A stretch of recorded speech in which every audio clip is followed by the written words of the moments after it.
ഹരേ കൃഷ്ണ. സർവം കൃഷ്ണാർപ്പണവസ്തു. ഗുരുവായൂരപ്പനെ പൂർണ്ണമായി ശരണം പ്രാപിക്കൂ. കൈവടിയാതെ സംരക്ഷിച്ചുകൊള്ളും. ആ തൃപ്പാദങ്ങളിൽ നമ്മുടെ സകലതും സമർപ്പിക്കൂ.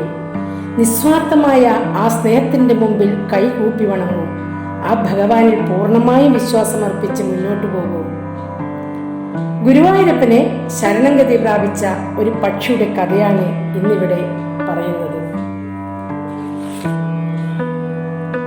മഹാഭാരത യുദ്ധം നടന്ന കുരുക്ഷേത്ര ഭൂമി അനേകം മരങ്ങളും ചെടികളും മലകളും ഒക്കെ നിറഞ്ഞ സ്ഥലമായിരുന്നു.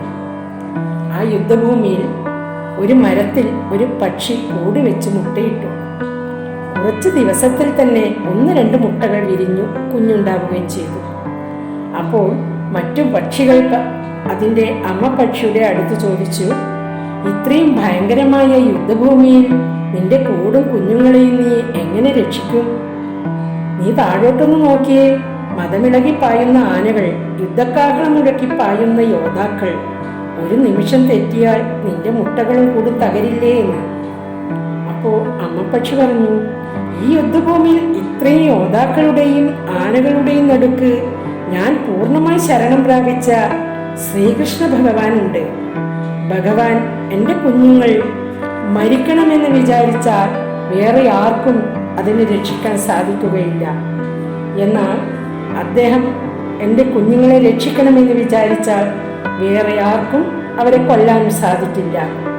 ഞാൻ പൂർണ്ണമായി ഭഗവാനിൽ ശരണം പ്രാപിക്കുന്നു. സർവം ഈശ്വരച്ഛ എന്ന് പറഞ്ഞ് അമ്മ പക്ഷി ഭക്ഷണം തേടി പറന്നുപോയി. അപ്പോൾ ഒരു യോദ്ധാവിൻ്റെ അമ്പേറ്റ് ആ കൂടുള്ള ശാഖ മുറിഞ്ഞ് കൂടടക്കം തറയിൽ വീണു. ആ സമയത്ത് അർജുനൻ ലക്ഷ്യത്തെ നോക്കി പായിച്ച ഒരമ്പ് ഗതി മാറി വേറെ ദിശയിൽ കൂടി മതമിളകി ഓടി വന്ന ആനയുടെ കഴുത്തിൽ കിടന്ന മണിയെ മുറിച്ചു. ആ മണി നേരെ ഈ പക്ഷിക്കൂട്ടിൻ്റെ മീതെ വന്നു നിന്നു. മഹാഭാരത യുദ്ധം കഴിയുന്നതുവരെ പക്ഷിക്കൂട് വളരെ സുരക്ഷിതമായി ആ മണിയുടെ അടിയിൽ തന്നെ ഇരുന്നു. ആ കുഞ്ഞുങ്ങൾക്കൊന്നും സംഭവിച്ചില്ല. ഭഗവാൻ പൂർണ്ണമായും അവരെ രക്ഷിച്ചു. എന്താണെന്ന് അറിയണ്ടേ? ആ അമ്മപ്പക്ഷി ഭഗവാനിൽ പൂർണ്ണമായി ശരണാഗതി പ്രാപിച്ചത് കൊണ്ട് മാത്രമാണ്. അപ്പോൾ പരീക്ഷിത് മഹാരാജാവ് ശുഗമഹർഷിയോട് ചോദിച്ചു, ഒരു നിസ്സാരമായ ഈ പക്ഷിയെ ഭഗവാൻ രക്ഷിച്ചു, എന്നാൽ ഈ യുദ്ധഭൂമിയിൽ മരിച്ചു വീണ അനേക യോദ്ധാക്കളെ എന്തുകൊണ്ട് രക്ഷിച്ചില്ല? ശുകദേവൻ പറഞ്ഞു, ആ പക്ഷിക്കുണ്ടായിരുന്നത് ഭഗവാനിലുള്ള പൂർണ്ണമായ വിശ്വാസമായിരുന്നു. ആ വിശ്വാസം യോദ്ധാക്കൾക്കുണ്ടായിരുന്നില്ല. അവർ സ്വാർത്ഥ തൽപരരായിരുന്നു.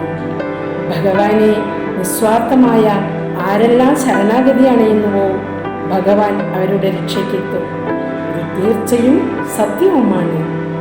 എല്ലാവരും കൂടി ഭഗവാനെ കൃഷ്ണ എന്ന് പറഞ്ഞു, ഞങ്ങളും അങ്ങിൽ പൂർണ്ണമായി ശരണാഗതി അണയുന്നു. അങ്ങ് മാത്രമേ ഞങ്ങൾക്ക് ശരണമുള്ളൂ. ഞങ്ങളെയും ആ തൃപ്പാദത്തിൽ ചേർത്ത് നിർത്തേണമേ. എല്ലാവരും കൂടി ഒന്നടങ്കം പറഞ്ഞു. ഇപ്പോൾ മനസ്സിലായില്ലേ ഭഗവാൻ ഭക്തരെ ഒരിക്കലും കൈവിടിയില്ല എന്നത്? അതുപോലെ ഭഗവാനിൽ എത്രത്തോളം അടുക്കുന്നുവോ അത്രത്തോളം ഭഗവാൻ ചേർത്ത് പിടിക്കും. അതുകൊണ്ട് പരമമായ ഭക്തി